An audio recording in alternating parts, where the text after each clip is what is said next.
So Luke, tell us about the hat. It's a bit of a retro look today, the Strikeforce hat. Is that one of the favourites out of the wardrobe that you decided to rock for UFC 229? Man in black, we're going to Connor's funeral. You told us the other day on our show that you probably weren't going to make it out here. What changed your mind? What brings you out here? You decided to come all of a sudden. There's a lot of complications, different things, but I was in California and the coaching staff is here, and I figured this is the best place for me to get training and obviously come support Khabib in this venture and a lot of things I can get done pre-fight for the Madison Square Garden. Talk to us about that. How much of a sort of part were you of Khabib's preparations for this one, especially in this past fight week? I'm always there to lend him a few words, and it's been a long time. Khabib first came into the gym, and I kind of took him under my wing and took him through the ranks of AKA and showed him the routes and the best ways to go, and the fucking kid would outwork me everywhere. And so, I've always been there for him. He's always been there for me, and I'm excited for this week, man. Go talk to him and make sure his head's in the right place. And it doesn't need much, man. He's 26-0. What do you think you'll say to him sort of in that locker room moments before he goes out there and takes on Conor McGregor? Same as always. Relaxation. He knows that, man. He's more sure of himself than anybody I've ever met, man. When he's out there, he's so relaxed. You've seen him in the cage. He's relaxed. He's confident. He talks his way through it. He knows exactly what he's doing and how he's going to go about doing it. So, just reconfirm those thoughts and make sure he goes in on and changes the angles and comes in relaxed and confident and just pushes his pace and fights his fight. Your rematch with Chris Weidman's coming up pretty quickly. How are you structuring your training camp? Because I know you train a bit in California and then obviously in Florida at Hard Knocks. Yeah. I mean, I'm in California for other businesses, but for the most of my training is at Hard Knocks. There's a lot of good, hungry fighters that keep me on my toes, and that's what it is, man.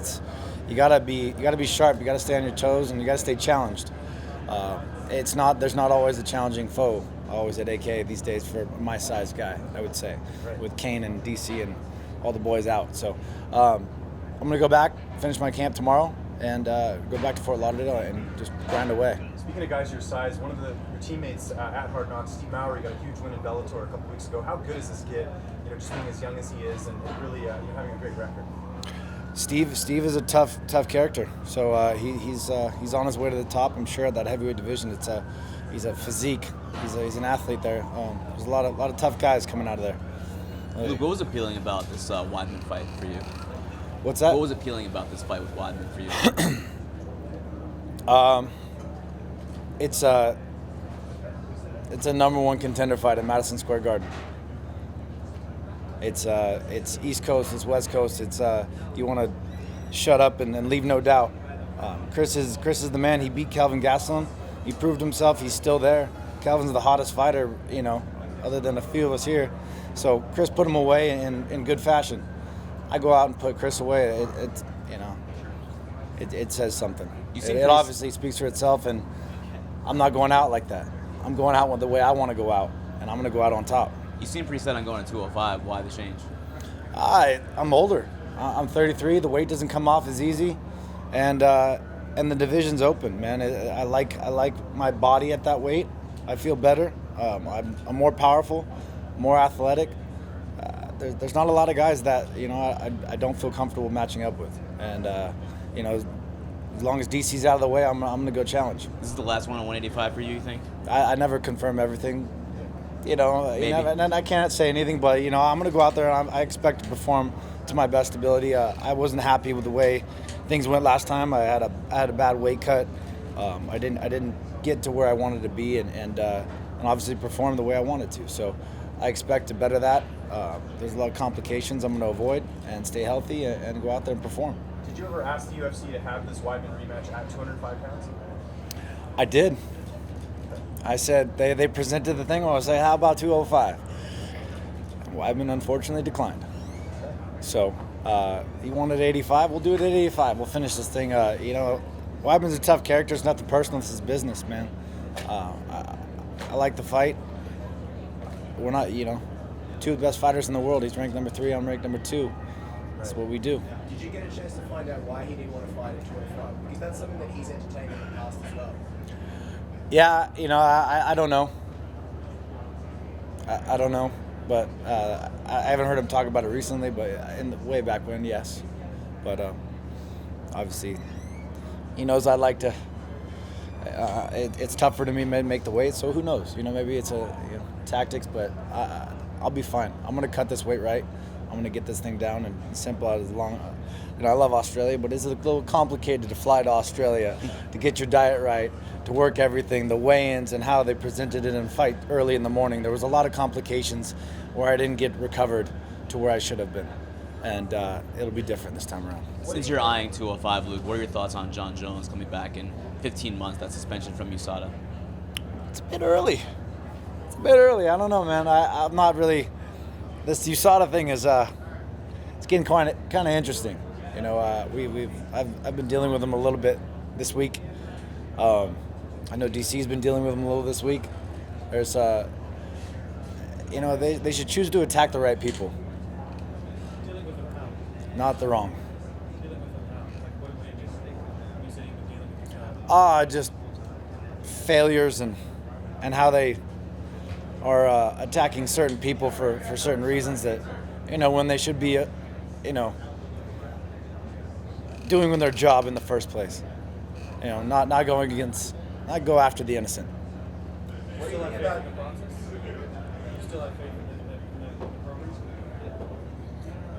We'll see. As of right now, it's not. I'm not seeing too clearly. Sorry. What do you think about the rumors around DC possibly being stripped of his light heavyweight belt? If he did get stripped, do you think that would be a fair move by the UFC? I haven't heard the rumors, but we'll see, man. That's the complications of holding two belts. It's where you're gonna go, and DC, we all know he really enjoys that extra weight, and so we'll see him coming back down. I don't like it. As a friend, I don't want to see him come back down. So I think he's much better suited at heavyweight, and I'd like to see him stay there for the future, for the end of his career. The dynamic between you and Chris this time around, is it going to be different with the rematch? Because I remember back to the first time, it was a bit personal, it got pretty prickly, especially during fighting. So is it going to be different this time around? You never know until you're there. I feel good about it. I'm gonna go out there. I'm gonna do my job. Like I said, this is business, man. I'm gonna move forward. I'm gonna do what I have to do to win this fight. Chris is it's an interesting matchup. We'll see where his head is come this time around. I don't expect it to get as personal. I think we both know each other through and through now, and we're gonna fight. It's gonna be a great fight, and I'm gonna come forward. I'm gonna put it on him. I'm not shying away from this fight. I'm not backing up. I'm moving forward. And I'm going to put him on his ass early. Are we going to see another finish in the rematch? I believe so. I've seen this fight a lot. I run it through my head over and over, and it's hard for me to see him getting past the second round. From your perspective, the first match, a lot of people say that Chris was actually winning it up through that spinning kick, I think. What was kind of your recollection of that? Some other people thought it was very different. You'll have to find out in round 5. Round 5 will tell the tale. You want to talk about spinning kicks? I'm gonna go out there. I'm gonna put it on him.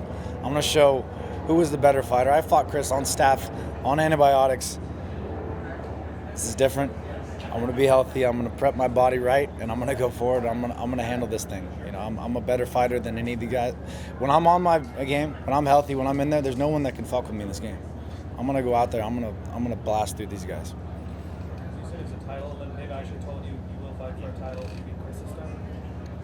I've been told a lot of things, and there's not much else. We have one guy in front of me that can't make weight, and it is seemingly moving up. So I'm gonna go out there and I'm gonna do my job. I'm gonna go put him away like nobody else has, and I'm gonna let that speak for itself. I'm gonna take my shot.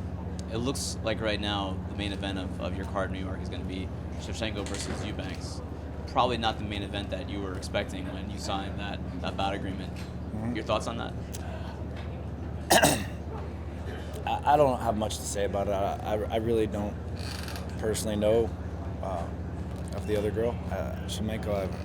I've heard of it, but it's an interesting play. We'll see. We got some firepower on the card.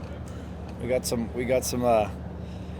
firepower, no doubt. So we'll perform. We'll make the card just worth everyone's while. The main events don't always tell the tale. Got to put a title on line sometimes, I guess. Good. Talking about DC a second ago, you were pretty outspoken about not liking the Brock Lesnar fight, not liking the message it sent by him coming back. Have you changed your opinion of that, or do you think that's the right fight for DC to go out? I want DC to get paid, and if that's what it is. But I'm in a sport where you sell the baddest men on the planet, not the fakest men on the planet, and that's unfortunately the way this sport has gone lately. And I think they're losing a lot of fan base. They're gaining the wrong fan base and losing the right fan base. And you sell the best fighters in the world, not the loudest, fakest fighters in the world. So people want to see the best. That's all it comes down to. Would it be win kind of be a victory for that sort of one? Connor's backed it up time in the octagon, but he's obviously a different kind of persona than Khabib as far as who he is as a fighter. Would it Khabib win kind of be a victory for that sort of the best guy winning and necessarily the guy who talks the most? Let's not get this wrong. I mean, Conor is the best and Khabib is the best. You have two of the best fighters in the world. I'm nervous, man. I'm nervous for Khabib. I'm not saying this is easy, but I know Conor what he's capable of, and he's definitely accurate with his strikes off the bat. And so Conor's loud, but he walks the talk, And Khabib is that humble, quiet, most disciplined, relentless human being I've ever come across. And so he's humble, he's quiet, he's relentless, he's everything. And you have to appreciate that. And I learned to appreciate that early on, many years ago when he first came to AK.